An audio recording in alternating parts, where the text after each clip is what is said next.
This one na Pornhub part 2 because one Alabama mama and pikin don't come as I talk say them they enjoy to they watch each other sex tape. Hey, this one over shock me, it shocked me like something. The girl can even talk say she dey always enjoy to they do everything with her mama. Say she no fit even function without her mama. She no fit do anything with her because her mama na be her backbone. Which kind of closeness be this one? Make I watch the video of this interview. This is my daughter. I'm Rakia. I'm 26 years old, and we live in Jacksonville, Alabama. We do everything together. Yeah. I mean, everything. Watch a movie together, cook together. Twerk. Go off, go crazy, show up. I couldn't imagine my life without my mom being in it. It would ruin me. I wouldn't know what to do, how to function. I've had people say that we're too close. Okay, you got to spread it open a little bit. My mother and I have been waxing each other for quite some time now.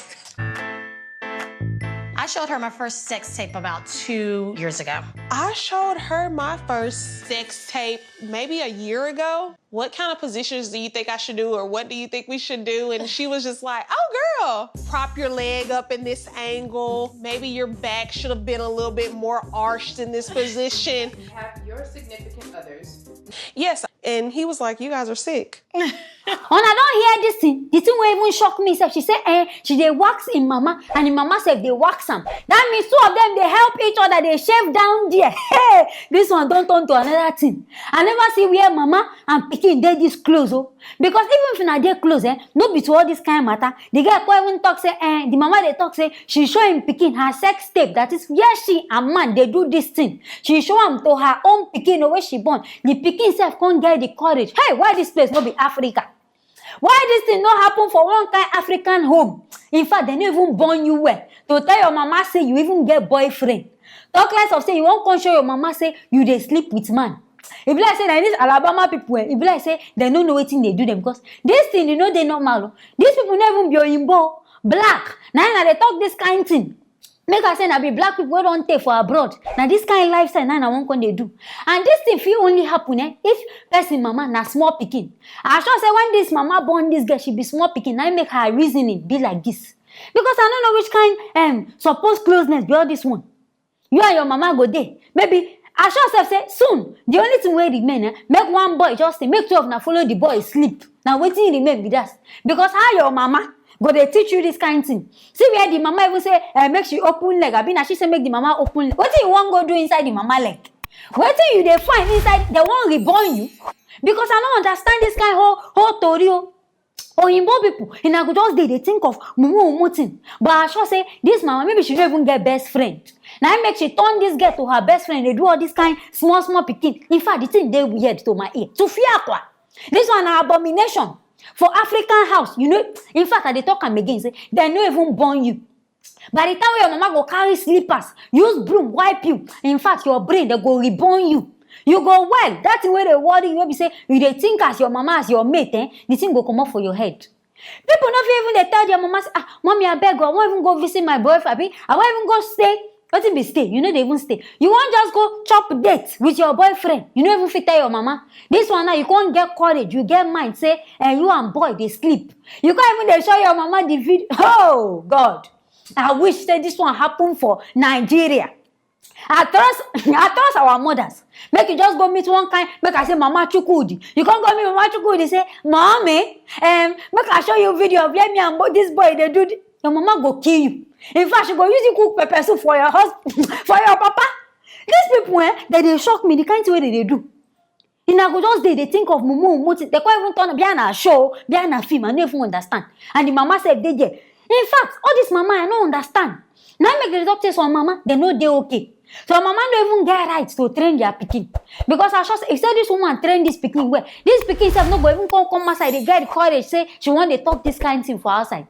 This one just be like Pornhub. It just remember they act the sex scene for us, make all of us they see. Because this one where they talk, they talk and for mouth sake. I sure say the mama feed one. Though this mama hot, we see and say you hot, you get the shape, but no be like this. If you won't even do all this, hide down. No come out on national television. When they come outside, they talk, say, you and your pikin, and they enjoy to the watch, and they wax on that, and they do things. What thing can remain? Case don't close, matter don't end.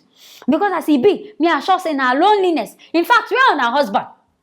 This girl will be behind at 26, abi how many? Why you never go marry? Wetin you dey wait for? Where you sit down for there? Your mama sef, I sure say she sef, her husband go don leave her. And then they ask her, say, wetin their partners feel about this whole matter? She say, the thing say she dey mad. The man no only think say na dey mad, him think and say, na don dey kolo. So something don dey worry on her because na no dey okay at all. For una to sit down, they think this kind thing. See person mama oh. See person mama, how this kind person? If this girl sef come born, which kind home training she wan give her pikin? Now this kind of mama na go see say she go even carry her pikin with the boyfriend say make they practice how they want to sleep with themselves for bed. Make sure she dey watch, they record. Now all this kind of mama they do this kind of thing so because even she herself, her mama no train her well, and plus the mama self no train the mama well. Now so the matter be oh. My people, I know see this one go shock them because this kind of word it dey irritating for here.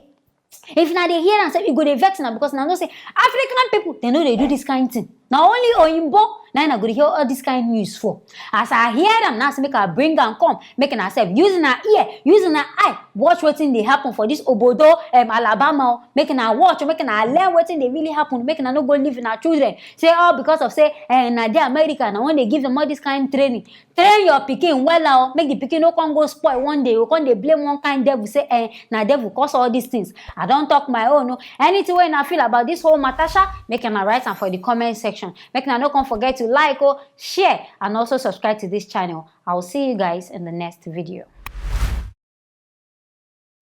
Them don't arrest one housewife. This one happened for where Ogun State. This woman they talk say she sell her 2 daughters. Her biological daughter where she push born by herself, she sell them these 2 children. This woman where they talk say her name na Blessing Aproko Agoro. They say na him be her name and this woman na 35 years old. They talk say this woman sell her 2 children where their name na Shemilore Agoro and this one na 4 years old. And the other one will be Deborah. They talk say this pikin name na Deborah and she be 2 years old. They say they arrest this woman because of say wait, say na her husband. Person where she marry, where name na Oluwaseyi Agoro. Say na him go report to talk say him travel for some time. Make na they hear this story, open na hear and well. Say him travel for some time. Say by the time when he go come back, he no see him 2 children again. Now then when they ask him wife say, abeg go, auntie, where my children? This woman, everything when he carry and go family place, so carry and go here. The woman no even answer him, no even do like say, him they even follow and talk. Now there, our oga can stand up say, make him go report this matter to police. As he be say, him wife no one gree open mouth, talk wetin happen. As they do investigation finish, now there this woman come talk say, for the past 2 years, you see why I know they like put my mouth for inside husband and wife matter.